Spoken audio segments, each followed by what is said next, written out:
ओम गुरु सत्ताय नमः। गायत्री महाविज्ञान तृतीय भाग। लेखक परम पूज्य गुरुदेव वेदमूर्ति तपोनिष्ठ पंडित श्री राम शर्मा आचार्य। आइए पढ़ते हैं, सुनते हैं और समझने का प्रयास करते हैं। गायत्री मंत्र हमारे साथ साथ। ओम भूर्भुवः स्वाहा तत्सवितुर्वरेण्यं भर्गो देवस्य धीमहि धियो यो नः प्रचोदयात्। जप साधना। मनोमय कोश की स्थिति एवं एकाग्रता के लिए जप का साधन बड़ा ही उपयोगी है। इसलिए उपयोगिता इससे निर्विवाद है कि सभी धर्म, मजहब, संप्रदाय इसी आवश्यकता को स्वीकार करते हैं। जप करने से मन की प्रवृत्तियों को एक ही दिशा में लगा देना सरल हो जाता है। कहते हैं कि एक बार एक मनुष्य ने किसी भूत को सिद्ध कर लिया। भूत बड़ा बलवान था। उसने कहा, मैं तुम्हारे बस में आ गया। ठीक है, जो आज्ञा होगी सो करूँगा। मुझसे बेकार नहीं बैठा जाता। यदि बेकार रहा तो आपको ही खा जाऊंगा। यह मेरी शर्त अच्छी तरह समझ लीजिए। उस आदमी ने भूत को बहुत काम बताए। उसने थोड़ी थोड़ी देर में सब काम कर दिए। भूत की बेकारी से उत्पन्न होने वाला संकट उस सिद्ध को बहुत परेशान कर रहा था। तब वह दुखी होकर अपने गुरु के पास गया। गुरु ने सिद्ध को बताया कि आंगन में एक बांस गाड़ दिया जाए और भूत से कह दो कि जब तक दूसरा काम न बताया जाए करे, तब तक उस बांस पर बार बार चढ़े और बार बार उतरे। यह काम मिल जाने पर भूत से काम लेते रहने की भी सुविधा हो गई और सिद्ध को आगे उपस्थित रहने वाले संकट हट गया। मन ऐसा ही भूत है जो जब भी निरर्थक बैठता है तभी कुछ न कुछ खुराफात करता है। इसलिए यह जब भी काम से छुट्टी पावे तभी इसे जप पर लगा देना चाहिए। जप केवल समय काटने के लिए ही नहीं है, वरन वह एक बड़ा ही उत्पादक एवं निर्माणात्मक मनोवैज्ञानिक श्रम है। निरंतर पुनरावृत्ति करते रहने से मन में उस प्रकार का अभ्यास एवं संस्कार बन जाता है जिससे वह स्वभावतः उसी ओर चलने लगता है। पत्थर को बार बार रस्सी की रगड़ लगने से उसमें गड्ढा पड़ जाता है।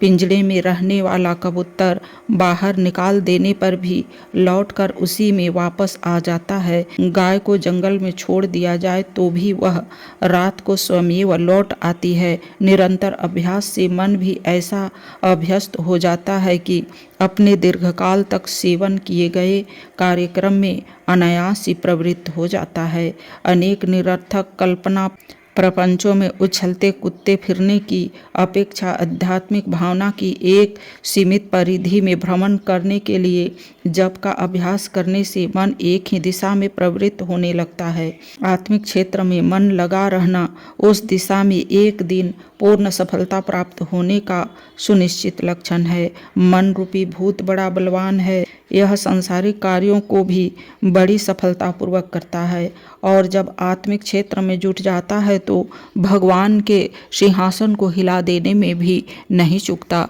मन के उत्पादक, रचनात्मक एवं प्रेरक शक्ति इतनी विलक्षण है कि उसके लिए संसार की कोई वस्तु असंभव नहीं। भगवान को प्राप्त करना भी उसके लिए बिल्कुल सरल है। कठिनाई केवल एक नियत क्षेत्र में जमने की है, सो जप के व्यवस्थित विधान से वह भी दूर हो जाती है। हमारा मन कैसा है उच्छृंखल क्यों न हो, पर जब उसको बार बार किसी भावना पर केंद्रित किया जाता रहेगा तो कोई कारण नहीं कि कालांतर में उसी प्रकार का न बनने लगे। लगातार प्रयत्न करने से सर्कस में खेल दिखाने वाले बंदर, सिंह, बाघ, रीछ जैसे उदंड जानवर मालिक की मर्जी पर काम करने लगते हैं, उसके इशारे पर नाचते हैं, तो कोई कारण नहीं कि उच्छृंखल और कुमार्गामी मन को बस में करके इच्छानुवर्ती न बनाया जा सके। पहलवान लोग नित्य प्रति अपनी नियत मर्यादा के दंड बैठक आदि करते हैं। उनकी इस क्रिया पद्धति से उनका शरीर दिन दिन हृष्ट पुष्ट होता जाता है और एक दिन वे अच्छे पहलवान बन जाते हैं। नित्य का जप एक आध्यात्मिक व्यायाम है जिससे आध्यात्मिक स्वास्थ्य को सुदृढ़ और सूक्ष्म शरीर को बलवान बनाने में महत्वपूर्ण सहायता मिलती है। एक एक बूंद जमा करने से घड़ा भर जाता है। चींटी एक एक दाना ले जाकर अपने बिलों में मनो अनाज जमा कर लेती है। एक एक अक्षर पढ़ने से थोड़े दिनों में विद्वान बना जा सकता है। एक एक कदम चलने से लंबी मंजिल पार हो जाती है। एक एक पैसा जोड़ने से खजाने जमा हो जाते हैं। एक एक तिनका मिलने से मजबूत रस्सी बन जाती है। जप में भी वही होता है। माला का एक एक दाना फेरने से बहुत जमा हो जाता है। इसलिए योग ग्रंथों में जप को यज्ञ बताया गया है। उसकी बड़ी महिमा गाई है और आत्म मार्ग पर चलने की इच्छा करने वाले पथिक के लिए जप करने का कर्तव्य आवश्यक रूप से निर्धारित किया गया है। गीता में अध्याय 10 श्लोक 25 में कहा गया है कि यज्ञों में जप यज्ञ श्रेष्ठ है। मनुस्मृति में अध्याय 2 श्लोक 86 में बताया गया है कि होम, बलि, कर्म, श्राद्ध, अतिथि सेवा, पाक यज्ञ, विधि यज्ञ, दर्श पौर्ण, मासादि यज्ञ सब मिलकर भी जप यज्ञ के 16वें भाग के बराबर नहीं होते। महर्षि भारद्वाज ने गायत्री व्याख्या में कहा है कि समस्त यज्ञों में जप यज्ञ अधिक श्रेष्ठ है। अन्य यज्ञों में हिंसा होती है पर जप यज्ञ में नहीं होती। जितने कर्म, यज्ञ, दान, तप है सब जप यज्ञ की 16वीं कला के समान भी नहीं होते। समस्त पुण्य साधना में जप यज्ञ सर्वश्रेष्ठ है। इस प्रकार के अगणित प्रमाण शास्त्रों में उपलब्ध हैं। उन शास्त्र वचनों में जप यज्ञ की उपयोगिता एवं महत्ता को बहुत जोर देकर प्रतिपादन किया गया है।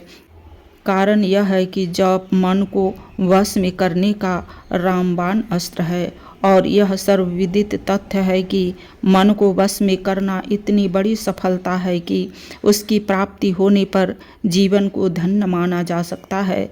समस्त आत्मिक और भौतिक संपदाएं संयत मन से ही तो उपलब्ध की जाती है। जप यज्ञ के संबंध में कुछ आवश्यक जानकारियां नीचे दी जाती है।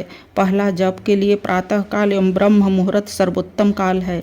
2 घंटे रात में रहने से सूर्योदय तक ब्रह्म मुहूर्त कहलाता है।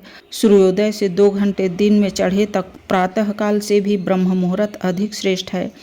दूसरा, जप के लिए पवित्र एकांत स्थान चुनना चाहिए। मंदिर, तीर्थ, बगीचा, जलाशय आदि एकांत के शुद्ध स्थान जप के लिए अधिक उपयुक्त है। घर में यह करना हो तो भी ऐसी जगह चुननी चाहिए जहां अधिक खटपट न हो। तीसरा, संध्या को जप करना हो तो सूर्य अस्त से 1 घंटा उपरांत तक जप समाप्त कर लेना चाहिए।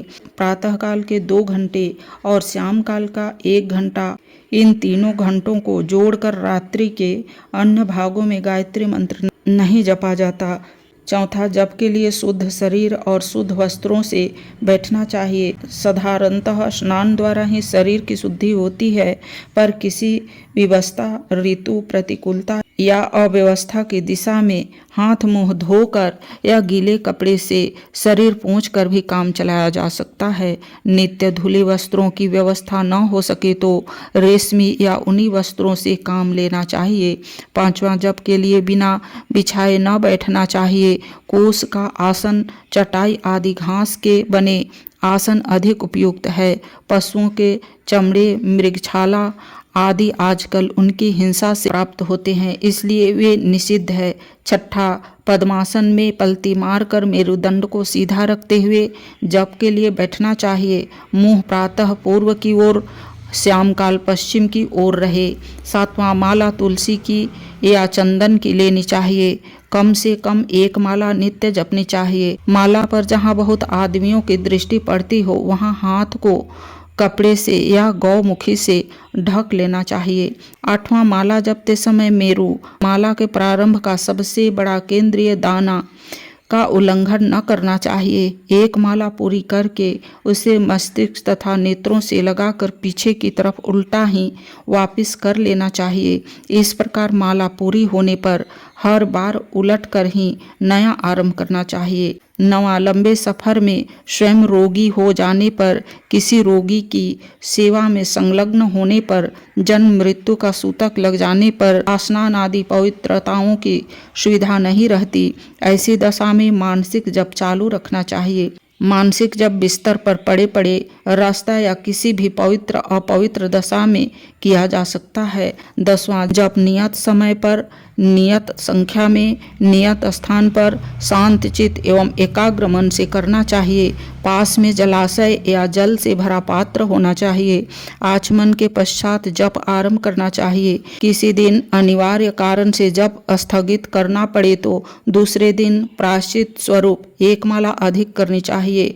11वां, जप इस प्रकार करना चाहिए कि कंठ से ध्वनि होती रहे, होठ हिलते रहें, परंतु समीप बैठा हुआ मनुष्य भी स्पष्ट रूप से मंत्र को सुन न सके। मल मूत्र त्याग या किसी अनिवार्य कार्य के लिए साधना के बीच में ही उठना पड़े तो शुद्ध जल से साफ होकर तब दोबारा बैठना चाहिए।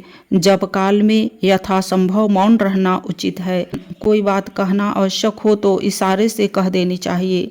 12वां, जप के समय मस्तिष्क के मध्य भाग में इष्ट देव का प्रकाश ज्योति का ध्यान करते रहना चाहिए। साधक का आहार तथा व्यवहार सात्विक होना चाहिए। शारीरिक एवं मानसिक दोषों से बचने का यथासंभव पूरा प्रयत्न करना चाहिए।